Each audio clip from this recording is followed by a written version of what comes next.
Next question है, question number आपका second है। इसमें बोला गया check the whether the value given the bracket solution to given equation or not. हमें ये बताना है कि ये जो ब्रैकेट में वैल्यू दी गई है ये इसका सॉल्यूशन है कि नहीं है। तो इसको भी सॉल्व करने का यही तरीका है जैसे अभी सवाल किया था। जैसे लिखा था मैंने m बराबर क्या दिया है 1, m इक्वल टू 1 है, तो n की जगह पे n इक्वल टू 1 है, तो n की जगह पे हमें क्या पुट करना है 1। तो हम लिखेंगे 1 प्लस 5 इक्वल टू 19। 5 और 1 क्या होगा 6 होगा इक्वल टू 19। आप देख रहे हैं कि लेफ्ट साइड और राइट साइड दोनों इक्वल नहीं है, तो हम बोल सकते हैं LHS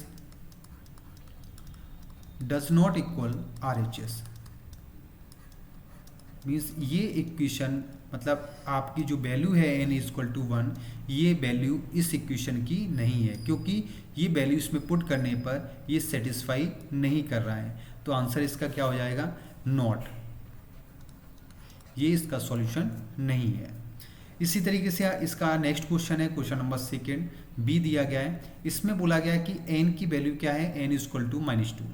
क्वेश्चन है 7n प्लस 5 इक्वल टू 19। तो हमें क्या करना होगा n की जगह पे वैल्यू पुट करनी होगी, क्या वैल्यू पुट करनी होगी -2। तो 7n की जगह पे लिखेंगे हम -2 इस प्लस 5 और इक्वल टू क्या है 19। अब ये ध्यान रखना है कि ये दोनों नंबर के बीच में यहाँ पे कोई साइन नहीं है, तो ये मल्टीप्लाई का रिलेशन होता है। 7 का 2 में मल्टीप्लाई होगा, 7 2 जब 14 होगा, और 14 वो भी किसका होगा माइनस का होगा। -14 प्लस 5 इक्वल टू 19। बहुत से बच्चे क्या करेंगे 14 और 5 को ऐड करके 19 और 19 इक्वल कर देते हैं, लेकिन ध्यान रखना है कि ये माइनस का 14 है, इस साइड ये प्लस का 14 है। माइनस प्लस आपको पता होना चाहिए कि माइनस और प्लस दोनों जो होते हैं वो सब्ट्रैक्ट होते हैं, मतलब माइनस हो जाते हैं। अगर एक नंबर माइनस का है दूसरा प्लस का है तो सब्ट्रैक्ट होंगे, तो 14 में से 5 माइनस होगा, आंसर बचेगा आपका -9, और इस साइड में जो आंसर आएगा 19। आप देख रहे हैं कि ये और ये दोनों इक्वल नहीं है, तो हम लिख सकते हैं कि जो LHS है वो डज नॉट इक्वल RHS के इक्वल नहीं है। इस तरीके से ये भी आपकी x बराबर -2 सेटिस्फाई नहीं करेगा, तो ये भी इसका सॉल्यूशन क्या होगा नो होगा, यहाँ पे हम लिख देंगे नॉट। अब इसी तरीके से अगला पार्ट देखेंगे 6C है। इसमें बोला गया कि n की वैल्यू 2 है इस इक्वेशन की, तो आपको बताना है, क्या बताना है क्वेश्चन में solution to given the equation or not, ये सॉल्यूशन है कि नहीं है। तो हमें देखना है कि n इक्वल टू 2 इस इक्वेशन का सॉल्यूशन है या नहीं है। तो हमें लिखना है 7 और n, जो n लिखा है n की जगह पे हमें क्या पुट करना होगा 2 करना होगा, लेकिन इन दोनों नंबर के बीच में कोई रिलेशन नहीं दिख रहा है, कोई साइन नहीं दिख रहा है, तो हमें क्या लगाना होगा मल्टीप्लाई का साइन, प्लस 5 इक्वल टू 19। 7 का 2 में इंटू होगा, तो 7 2 जा क्या हो जाएगा 14 होगा, 14 प्लस 5 इक्वल टू 19। 14 और 5 ऐड करोगे तो आपका आएगा 19। क्यों, ये भी प्लस है और ये भी प्लस है, आपको पता होना चाहिए प्लस और प्लस होता है तो ऐड हो जाता है, मीन्स प्लस हो जाएगा। इस साइड भी 19 है, लेफ्ट साइड और राइट साइड दोनों इक्वल हैं, तो हम लिख सकते हैं LHS इक्वल टू RHS। तो ये इसका सॉल्यूशन होगा। n equal to 2 is a solution of given equation n 7n plus 5 equal to 19।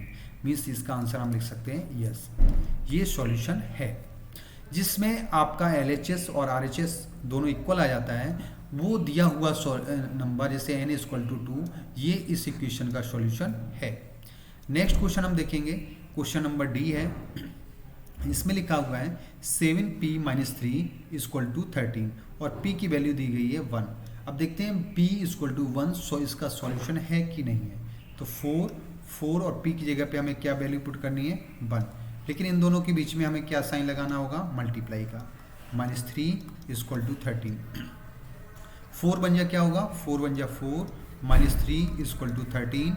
4 में से अगर 3 हम माइनस करेंगे, क्योंकि ये नंबर प्लस का है और ये नंबर माइनस का है, प्लस माइनस क्या होगा माइनस। 4 में से 3 माइनस करेंगे 1 बचेगा, इस साइड में 13। तो हम लिख सकते हैं LHS does not equal RHS। Means LHS और RHS इक्वल नहीं है, तो ये इसका सॉल्यूशन नहीं होगा। आंसर क्या होगा इसका, आंसर हो जाएगा नो। क्वेश्चन देखिए, इसका नेक्स्ट क्वेश्चन है आपका 4p माइनस 3 इक्वल टू 13 और p की वैल्यू दी गई है माइनस का 4। हमें ये देखना है -4 इसकी वैल्यू है या नहीं है। कैसे चेक करेंगे? 4p और p की जगह पे हमें रखना है -4 माइनस 3 इक्वल टू 13। अब ये 4 का इस वाले 4 में क्या होगा? मल्टीप्लाई होगा। तो 4 4 जा क्या होगा? 16 प्लस माइनस क्या होगा? माइनस। जैसे देख रहे हैं कि 4 और p, 4p लिखा हुआ है और 4 और p के बीच में कोई रिलेशन नहीं है, तो आपको ध्यान रखना है कि 4 का p में क्या रिलेशन होगा?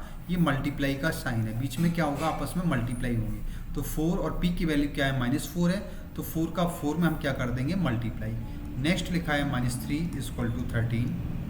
अब ध्यान रखना है कि माइनस और माइनस, दो साइन माइनस के हैं तो वो ऐड हो जाते हैं, मीन्स माइनस माइनस क्या होगा?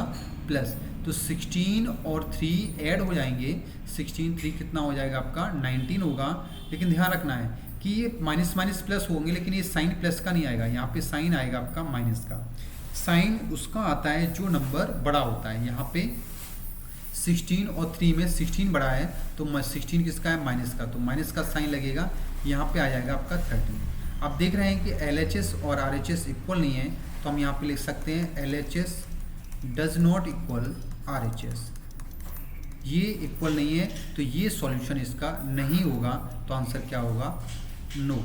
हम लिख सकते हैं P equal to -4 is not solution of जो आपका पॉलीनोमियल इक्वेशन दिया गया है 4p minus 3 equal to 30। Next question है, नेक्स्ट क्वेश्चन पे जाते हैं। p इक्वल टू दिया गया है 0। हमें ये चेक करना है कि p इक्वल टू 0 इसकी वैल्यू है या नहीं है। तो सबसे पहले हम क्या करेंगे? 4 और p की जगह पे हम क्या पुट करना है? 0। तो p की जगह पे हम करेंगे 0 माइनस 3 इक्वल टू 13। अब p 4 का 0 में क्या होगा? अब आप लोग जान चुके होंगे कि 4 का 0 मल्टीप्लाई होगा। 4 का जब 0 मल्टीप्लाई करोगे तो क्या आएगा? 0 माइनस 3 इक्वल टू 13। अब 0 में -3 करोगे तो ये क्या होगा? माइनस का 3 आएगा और इधर क्या आएगा? 30। तो ये दोनों इक्वल नहीं होंगे, तो हम लिख सकते हैं LHS does not equal RHS। जब ये इक्वल नहीं होते हैं तो आंसर क्या होगा? आपका नो। मीन्स ये सॉल्यूशन आपका p इक्वल टू 0 इस इक्वेशन का सॉल्यूशन नहीं होगा। नेक्स्ट क्वेश्चन है, क्वेश्चन नंबर 3 पर आएंगे। अब यहाँ पे हमें दिया गया है solve the following equation by trial and error method. Means इसमें हम क्या करेंगे? इसका सॉल्यूशन निकालेंगे और वो भी ट्रायल और एरर मेथड से निकालेंगे। ये मेथड कैसे सॉल्व किया जाता है उसको ध्यान रखना है। जैसे यहाँ पे p दिया है तो p की वैल्यू हम अपनी मर्जी से रखेंगे। जैसे हम रखते हैं p इक्वल टू 1, पुट करके देखेंगे अगर दोनों साइड इक्वल आंसर आ गया, लेफ्ट साइड और राइट साइड, तो ये सॉल्यूशन होगा। मीन्स p इक्वल टू 1 इसकी वैल्यू होगी। नहीं आया तो ये इसकी वैल्यू नहीं होगी।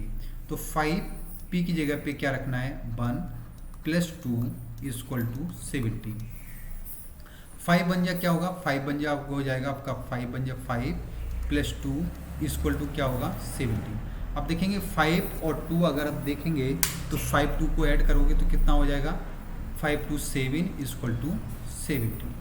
यहाँ पे left side right side equal नहीं है, तो ये p इक्वल टू 1 इसका सॉल्यूशन नहीं होगा।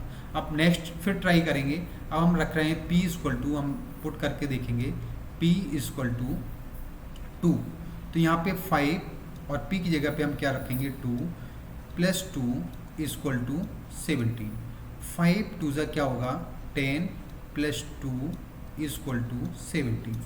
तो आप देख रहे होंगे कि 5 10 और 2 क्या हो जाएगा? ऐड करेंगे 12 इक्वल टू 17। यहाँ पे भी ये इक्वल नहीं है, तो ये भी p इक्वल टू 2 इसका सॉल्यूशन नहीं होगा। तो LHS यहाँ पे आप लिख भी सकते हो कि LHS does not equal RHS।